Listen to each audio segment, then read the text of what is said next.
I'm Dwayne Brown. Tonight on KPBS Evening Edition, the mayor introduces his team to create a new stadium plan for the Chargers. And with pro hockey on the way back to San Diego, demand for tickets is already through the roof. And after being diagnosed with Alzheimer's, San Diego architect David Reinhardt sketched and painted his experience, why his art is on display now, and how it could help others cope with the disease. I'm Peggy Pico with a preview of his exhibition and the first ever NFL app lets fans watch Super Bowl ads from the stands. Climate change threatens more than 100 of San Diego's native bird species. Can anything be done? KPBS Evening Edition starts right now.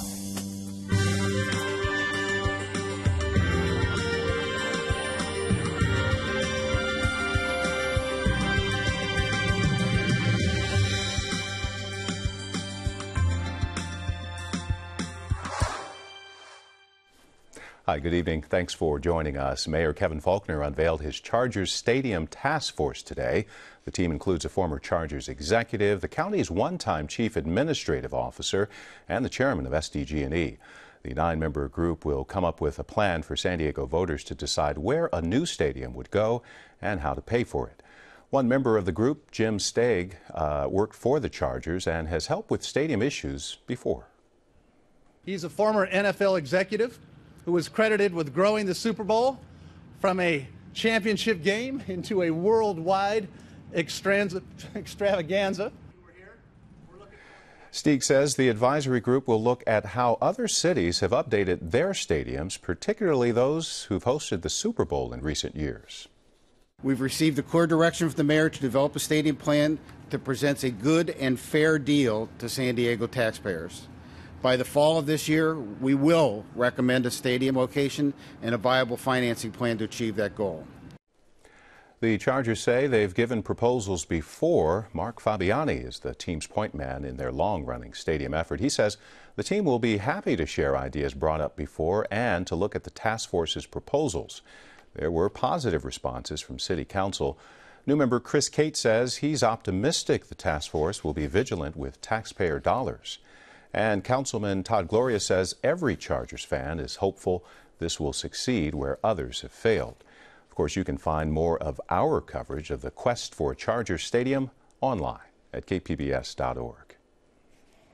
Last night, we told you San Diego will soon welcome another hockey team to town, but even before the team is named, they've already gotten 500 pre-orders for season tickets. San Diego will get the farm team for the Anaheim Ducks, and the general manager is excited to bring hockey back to local fans. We'd like to bring them something consistent. We'd like to bring the people here a good minor league hockey team with a bunch of kids that they know they're going to be seeing on TV someday with the Ducks. The American Hockey League is moving 5 of its teams here to California next year. San Diego hasn't had pro hockey since 2006 when the Goals went out of business. Mitt Romney is not running for president after weeks of speculation and an appearance at a big Republican conference right here in San Diego 2 weeks ago. He says it's best to give other GOP leaders a shot at being the 2016 nominee. He says it's hard to step aside, but it's for the best. Romney and his wife are renovating a home in La Jolla, but it's reportedly up for sale. A judge is refusing to unseal a second set of search warrants in the murders of the McStay family in Fallbrook. The new warrants come from investigators in San Bernardino County who actually took over the case when the family's bodies were found in the Mojave Desert. Several news outlets asked to have the warrants unsealed, but the judge says it could compromise the investigation and interfere with the defendant's right to due process. Now, also today, the judge granted the defendant's request to represent himself. Charles Chase Merritt says he has congestive heart failure and only has a few months to live. 2 former San Diego police officers have been sentenced to 3 years in state prison for committing crimes on duty. Bryce and Jennifer Carpentier are married. They admitted to burglaries, to steal prescription drugs, and to selling hydrocodone. They'll have to report for custody next week. Police, firefighters, and hospital workers collaborated today in a training exercise simulating a random shooting at a hospital. KPBS reporter Matt Bowler explains why a hospital setting can be tough for first responders.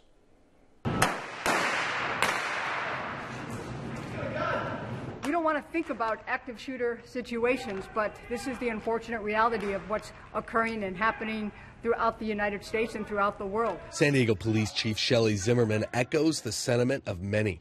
This training is about an active shooter at a hospital. We train together to provide the highest level of services, and it's all about saving lives.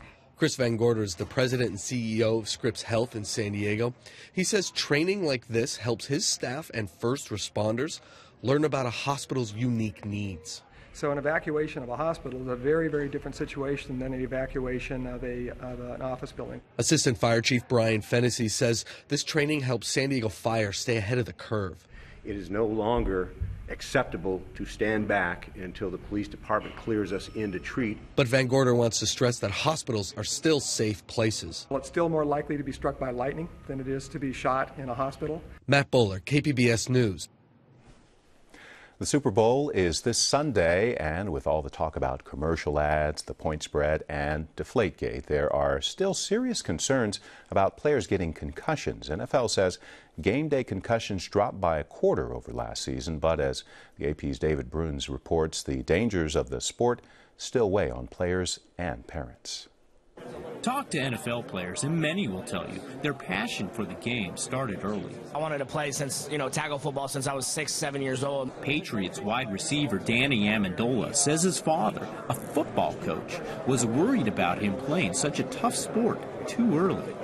I remember there was a long time, where I was like, Dad, why aren't you letting me play? And he was like, I don't, your body's not mature. But it's not just the body that many parents are worried about. It's the impact on a player's mind. Studies have shown that the concussions often associated with the sport can have lasting impact on cognitive abilities over time. Pro players say it's a risk they accept. It's not a contact sport, it's a collision sport, and it's inevitable. It's going to happen, and, it said if you play football, it's not if you're going to get hurt, it's when. It's a physical game, so it's going to degenerate the body at some point, and I think everyone who plays a game realizes there's going to be consequences for doing that. Consequences the NFL has tried to address with new rule changes protecting players from head-to-head contact, and those steps may be having an impact, with the NFL announcing concussions have dropped by a quarter over last season. I would tell a parent, and as one whose son is about to start playing tackle football this coming fall, there's no safer time for your son to play football, or daughter, than today. Considering concussions have become such a major problem in the NFL, that they're facing lawsuits, that they're going through all of these steps to try and reduce them, they're trying to set an example for college players, for high school players, for Pee Wee League players. An example being watched by parents of those Pee Wee players. I think the safety of the game is fantastic, especially from when I played. There was no safety, but now safety's good. It's getting safer, the equipment's getting safer, they're teaching the kids a little bit more proper technique, how to tackle, head up. Though some NFL players say there's a need for caution. Playing at like 10 years old, Pop Warner and stuff, I just feel like that's a little bit too young. There's other sports to be playing. Nowadays, you see people playing tackle in like second grade, and I'm not for that. Like I don't think that's very smart. Despite the drop in concussions in the NFL, the league admitted there were still 111 during the 2014 regular season, something players young and old will take note of. David Bruns, The Associated Press.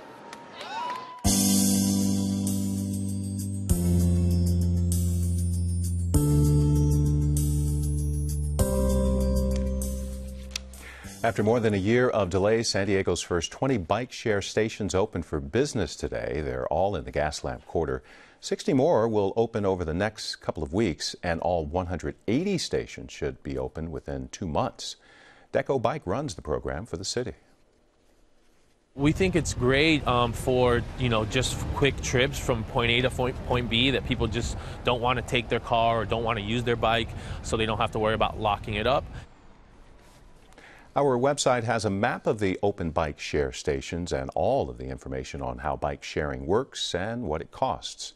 It's all at kpbs.org. There is a new resource center for veterans at San Diego Central Library downtown. The center offers information on federal and state benefits for vets and on local services as well. It's run by the State Department of Veterans Affairs. There's another resource center at the Hervey Branch Library in Point Loma.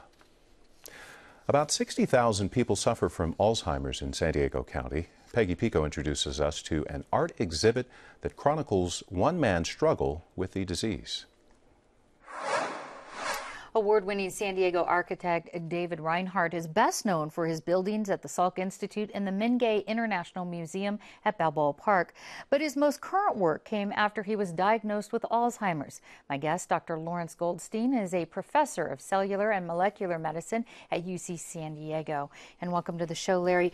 Thank you. I understand Reinhardt completed the artwork in this exhibition during the 11 months following his diagnosis with Alzheimer's. Right. That's right. And it was, in a way, his effort to commemorate and remember his life and to help people understand what he was seeing as he was developing the disease. Describe for us, if you will, some of the artwork that is on display in this exhibition. Sure. So some of them are watercolors, landscapes of his backyard and landscapes around La Jolla and Torrey Pines. And then some of them are more reflective. They're about him. The floating man is an iconic piece from the exhibit, and one has the sense of a man floating away almost. And then there are abstracts. So it's a beautiful collection of different aspects of his art. And you were saying he was conscious of the idea of trying to do this, maybe the garden pieces to remember and or just process through the disease? I think it was partly to remember things so that he would remember, and then also to help him work through what is effectively a terminal diagnosis for someone who develops this awful, awful disease. Well, this is a very moving exhibition, the parts that I've seen of this, and art might be one coping mechanism for some. What are some other ways that patients or family members could cope with the difficulties of this disease? It's tough. I think it takes a community ultimately to support a family that is dealing with this. So, I went through it with my family and my mother who developed disease, and we couldn't have gotten through it without my wife, other members of the family, my children, the people who were caregivers. And of course, that's ultimately what the county effort is trying to achieve, is to build broad connections across the community to try to help all of us when we face this challenge. Sure, and I'm glad you brought that up, because they have San Diego County has renewed its efforts to try to help solve this Alzheimer's issue and deal with Alzheimer's research. There's no cure right now. That's correct. But could you tell us a little bit about some of the latest research and treatment options? Sure. So there are literally dozens of labs in San Diego, at UCSD, the Salk, Sanford Burnham, studying different aspects of the disease and trying to develop new drugs. I mean, we're all involved in this war against this awful disease, and San Diego is a place where we can work together to try to fight this. I'm confident that at some point we'll succeed, but we don't know when. Are there any medications right now that can stop it in its tracks? No. No, it's a terrible diagnosis. There are medications that can be used to help with the symptoms, but truly and horribly, we have nothing at the moment that will stop the disease. We're hopeful that some of the things in the pipeline that are being developed will be successful, but we don't know when. And of course, the national effort, the federal support for research of this type is woefully inadequate. And before we get to the funding on this, do you have any specifics of anything in the pipeline? Is anything close? Are we looking at the cells? Are we looking at medications? So there are a variety of things. So there's an antibody method being tested in some big clinical trials to test whether removing the so-called amyloid plaque from the brain will help. That's the most popular hypothesis for what's going on. It might work, it might not. And then there are other drugs that are being tested in San Diego. We are the center of testing at the Alzheimer's Disease Cooperative Study. We're ground zero for doing this work. It sounds like it. How's the funding situation with that? Is the funding coming from federal government, state? Where's it coming from? Most of it at the moment is federal, and it's woefully inadequate. I'll give you an example. The disease costs us, our society, hundreds of billions, that's B, per year. And the federal government is spending hundreds of millions. It's 1,000-fold off in the cost of disease versus what we invest. It's terrible. When we have to end with this, I understand there's a special event coming up that's tied to this exhibition. Touch on that for us, if you would. What my friends and I, Nina McConnell and Amanda Caniglia, have tried to do is have an event centered around connections, commemorating David Reinhardt's work and using that as a way of bringing people together who are fighting this disease in the county, in the community, in the university, and in our families. All right, Professor Larry Goldstein, thank you so much for much. this update. And Floating Man, the sketchbook of David Reinhardt exhibition, is on display at the Sanford Consortium for Regenerative Medicine in La Jolla through February 15th. Why is it so hard to get rid of the dangerous dentists in San Diego County? It may soon be possible to force the dangerous mentally ill into treatment. And there's a danger that police can seize your assets without even charging you. There's danger ahead tonight at 8:30 on the KPBS Roundtable. Every winter, San Diego's lagoons, lakes, and beaches attract thousands of migrating birds. The region is a crucial refueling spot, but KPBS reporter Susan Murphy tells us climate change may leave a lot of birds looking for a new place to land. Part of the joy of winter for Chris Redfern is watching the long-billed curlew wade along San Diego's coastal wetlands. Its wingspan is about 3 feet, so it's a pretty big bird. It has a very large down-curved beak. Redfern is executive director of the San Diego Audubon Society. He says within 3 decades, the migratory shorebird could disappear from San Diego. It's going to have to adapt. It's going to have to find ways to survive. Survive rising sea levels that are expected to inundate its intertidal habitat, including at Mission Bay. That's where many of the 20,000 long-billed curlews migrate to each winter to feed on crabs and shrimp. Imagine another 18 inches on top of this. A lot of these spaces that these birds are using to stay out of the water and stay away from these edges that are a threat to them, to be up along the edges where all the human encroachment is happening. Those areas are disappearing. Also at risk of disappearing, the curlew's summer nesting habitat of shortgrass prairies in Idaho, Montana, and Colorado due to warming temperatures and drought. It's really a story of disturbance, because we know that with climate change, habitats are changing, they are moving, they are shifting their geographical locations. Sometimes that means those habitats will just move north. Sometimes it means they'll shrink. Redfern says many of San Diego's coastal habitats, which are crucial migration stops for the winter visitors, will have no room to shift to. In this particular place we're standing at in the Kendall Frost Marsh here, the Kendall Frost Marsh is completely constrained by development. The long-billed curlew is not alone in its plight to survive. A recent 7-year National Audubon study warns more than half of the nearly 600 bird species found in the U.S. are threatened by climate change. In San Diego, more than 120 native species face grim prospects, including the brown pelican, Allen's hummingbird, and western snowy plover. Several other species are already victims of habitat reduction. Like the loggerhead shrike, which 25 years ago was fairly common, is now barely hanging on.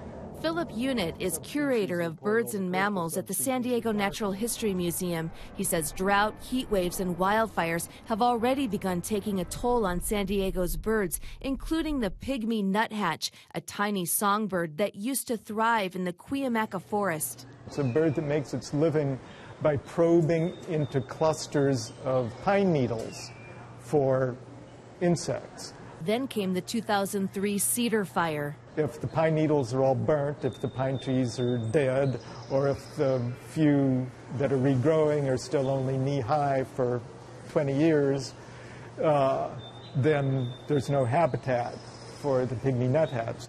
Unit says the prolonged drought is also deeply concerning. We can easily see if we have too many drought years in a row with birds not reproducing and undoubtedly surviving poorly, that the populations could dwindle away. Previous changes to bird habitats evolved over tens of thousands of years. Unit says current changes are happening at a pace and scale never seen before. Historical records are found in the museum's library of tens of thousands of bird specimens that make up 90% of the world's birds. Each is carefully cataloged and represents a particular time and place in the environment. See, this specimen collected by Frank Stevens in the San Bernardino Mountains. Unit says predicting which species are going to adapt is difficult. Some will learn to live and feed in urban environments. We've seen that in the case of Nuttall's woodpecker and Cooper's hawk and the western bluebird, the house wren, species that we might not have predicted as an urban adapter, but turned out to be so. Others face extinction or lost locally, outcomes seen just a few times in San Diego's history, like the black rail that used to be around San Diego Bay before the 1950s. Back at Mission Bay, Chris Redfern with the Audubon Society says birds have always been used as bellwethers for the health of our world. He says the outlook for the long-billed curlew is troubling. For someone who loves wildlife and is about protecting wildlife, this is our big challenge in our lifetimes. Susan Murphy, KPBS News. A company can expect to pay about $4.5 million to air a commercial during the Super Bowl this Sunday. Peggy Pico previews some of the hits and misses for this year's big game. This Sunday is all about the Super Bowl game between the Seattle Seahawks and the New England Patriots. But for many of us, it's more than a football game. It's a chance to see some amazing ads like this one.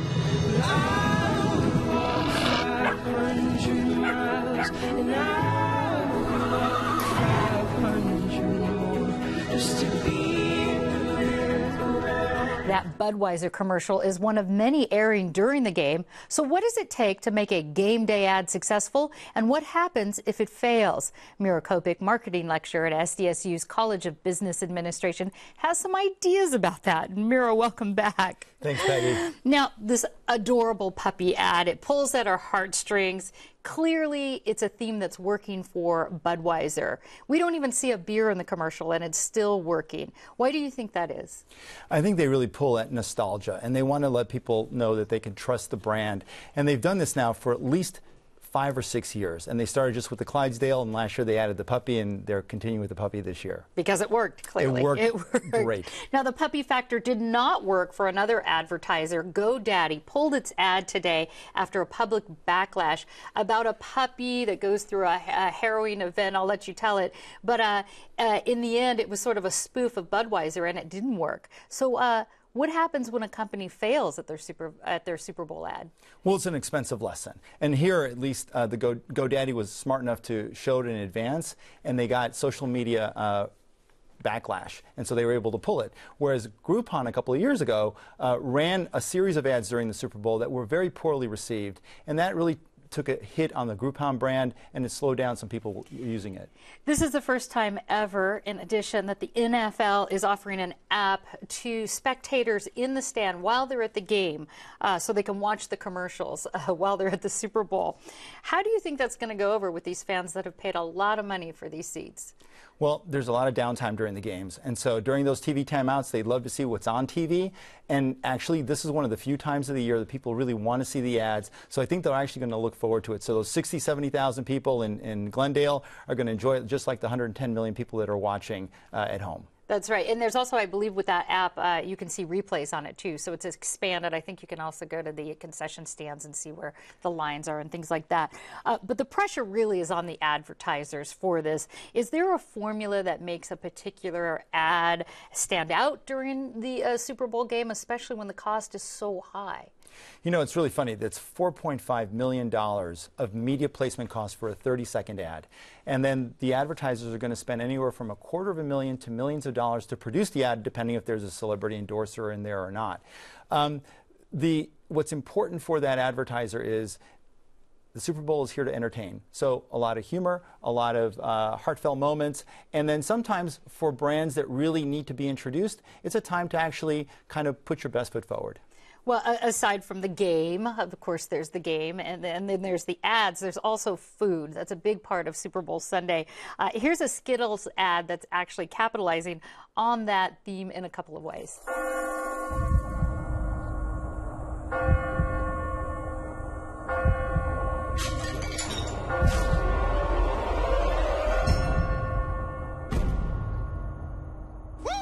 So how important is it to have a celebrity endorsement versus the placement of an ad, where it lines up in the game? What's better for a commercial? It really depends on the brand. If it's a really strong brand, you don't need a celebrity endorsement. But if you're kind of introducing it for the first time and there's a good link, like Marshawn Lynch, who's a big Skittles fan, it adds drama and excitement to the game, and it makes it more relevant at that moment. And that's kind of the confluence of factors that brands really want to have during a game.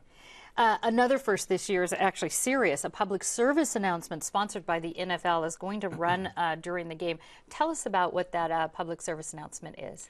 You know, the NFL has taken a lot of hits this season, and not to mention the most recent one with Deflategate.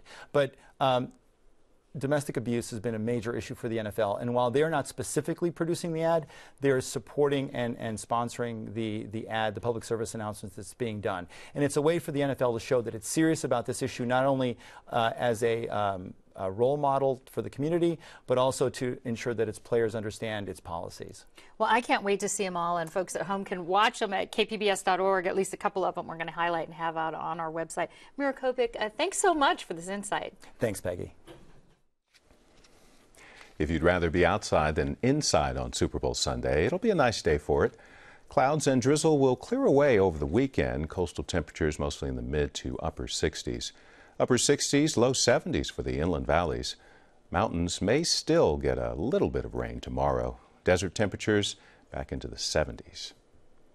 You can find tonight's stories on our website, kpbs.org/evening edition. Thanks for joining us. Have a great weekend.